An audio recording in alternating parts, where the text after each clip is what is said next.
Uy, Boss P, Englishin ko, Tagalogin mo ah. Sige, Nano G! May liligawan kasi ako eh.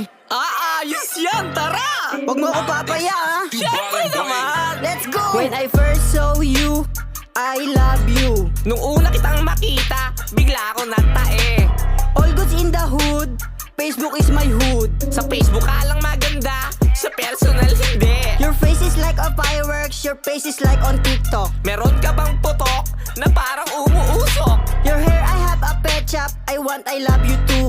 Puro kuto yung buhok, hininga mo amoy bulok. I have a trusted issue, educate and elevate.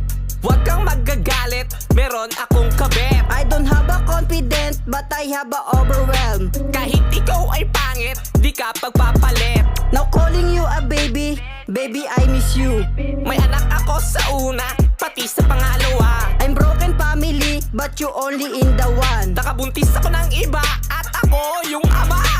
Wow! Woo! I got you, man! Thanks, Boss P, you're a good translator. No problem, Nano G! Posibleng di ka pasagutin yan! Thanks again, Boss P. Dito na ako ha! Salamat! Good game! Teka, marunong ako mag-Tagalog pero konti lang eh. Nakabuntis ako ng iba. Hoy! Loko-loko ka talaga eh, no?